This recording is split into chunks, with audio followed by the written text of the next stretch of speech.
in the draft, but definitely going to be a difficult one. However, we are here for our first semifinal of week number 3 for Valor Series Europe. Sweej and Invirum, it's your call.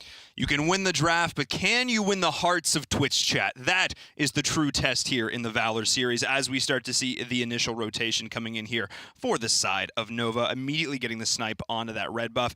And surprisingly enough, no jungle invade here for the side of Team Noob. I mean, we saw the Ormar and everything who can have some early game aggression. I'm kind of surprised we didn't see some sort of attempt at counter jungling here, but already First Blood coming out. This 3-man rotation from Nova is probably the most valuable 3-man rotation we've seen in a while. Yeah, that's a really smart rotation. However, they're not going to convert to any objective play, though. But getting a kill on Kilgroth that early is huge, because Kilgroth actually is not that strong early. He needs to feed himself and farm it to get his items, to build up to level 4, get that attack speed that he needs, and that's going to be something that's going to slow pitch down a little bit here.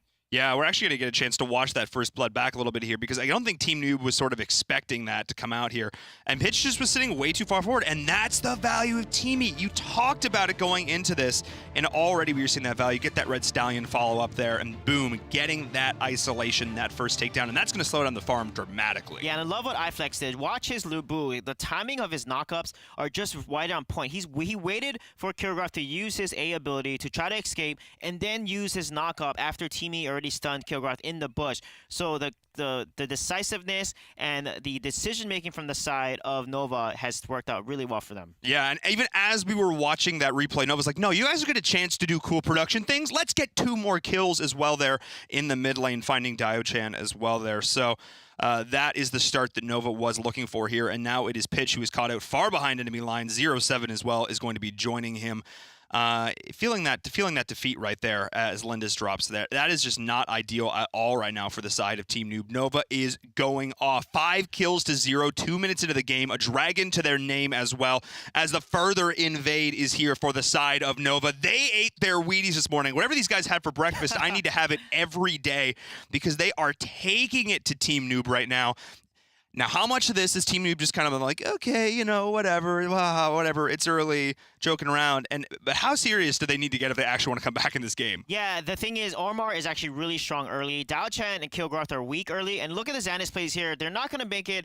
Crayon makes a nice rotation, getting that kill, but for the side of Team Noob, they have to stop the bleed at this point, because their heroes need to scale. Dio-chan is just extremely weak in early phase. You can see that completely abusing the side and mid lanes heavily. And that's something that Nova is completely taking advantage of. Nova is taking every advantage right now. They looked so solid there, almost again finding Pitch once more in the bottom lane. I am blown away right now. Nova is just going off so far in this game. They have not faltered yet. They are looking so incredibly solid, and they're just winning in every conceivable way. Yeah, and they're abusing their draft. I mean, Ryoma, Lubu, Teamy, Wonder Woman, those are some of the strongest early game heroes that we see in the game. And Tulin, once he reaches level 2, he becomes a force to be reckoned with in that early phase of the match. And look at the lead now, 9-0 kills at less than 4 minutes. That's huge, and Kilgroth is not able to do anything. Now he's completely shut down. He doesn't have a good escape in lane. He has to stay under his tower, or else he's going to continue to get ganked like this, because with Ryoma's stun, Lubu's knockup, and Teamy's stun, there's no way, you know, Kilgroth can get out of all that CC. Even with his ultimate, they can just time it and wait for his ultimate to go down, and then once it's down, they can then use that stun to lock him down and kill him. Oh yeah, I mean, I absolutely love this 3-man rotation, and finally, Team Noob is going to get something going in the top lane, but they are losing a lot for it, as the high ground tower is already being pushed in, and Poseidon dives as well.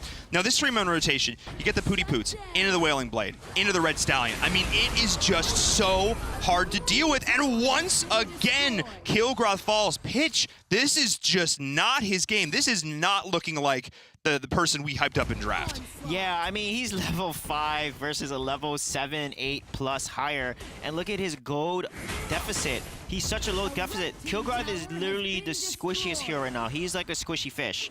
And that's the weakness of Kilgroth. He likes to go and he likes to fight, but if he doesn't have the items, he doesn't have the level, he's actually extremely squishy and easy to focus down, and that is where he struggles in a composition like a Ryoma that can stun him from far, a Lubu that can knock him up, and do so much burst damage onto him that he basically just disappears. I think one of the things for Team Noob here that I'm kind of surprised is normally we see them being very good at adapting to what their opponents are doing, but he just kept walking back in lane, dying, walking back in lane, dying, walking, like literally multiple times. He's trying to like, dude, at some point learn, you can't fight this, you need to go do something else. So I'm kind of surprised we're seeing this uncharacteristic level of misplay from the side of Team Noob. Yeah, and that's a lane that they don't want to lose. And nice kill by Seven there onto the 2 lane. However, Seven, interesting, is playing on as Lindis here, and we don't have Vex on the squad.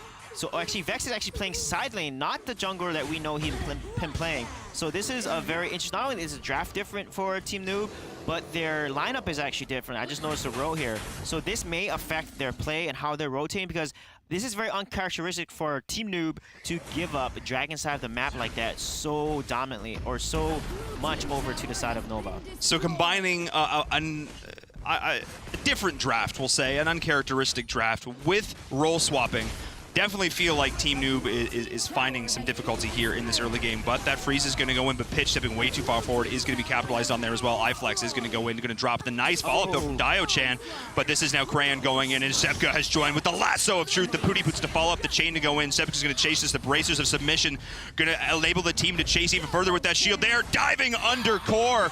Nicely done there as well. And I think, Y01 barely missed that ult there and barely missed the being a bro. But they're going to look to push in on core, I think, already in this game. That is a full ace. Pitch is going to be back up. Can he clear the minion wave in time? Suije, this might already be it. They're going onto the core, but I think they realize they cannot finish this. They're just going to go for that mid lane high ground tower. This won't be the game here, but you can see here, Dio-chan, what makes her weak is she has no ability as a mage. She can't jump away like Tulin, and she can't jump around and blink like L'Oreal, so it's actually really easy to focus her and hit her with a lot of abilities, and she's extra squishy. She's a mage that you need to engage really hard. You need to freeze your opponents, CC them, and then use your Blizzard ultimate to then do as much AoE damage as possible. But this is why Dio-chan is not meta, because the lack of mobility and how easy it is to target her. Yeah, she has not really been doing a whole lot in this game. And speaking of game, that may very well be it here as Nova is pushing in onto the core. Team Noob is trying to defend, but they're focusing down the core as best they can. A few more autos, and yes, that is going to be it. In convincing fashion, game number 1 is going the way of Nova Esports.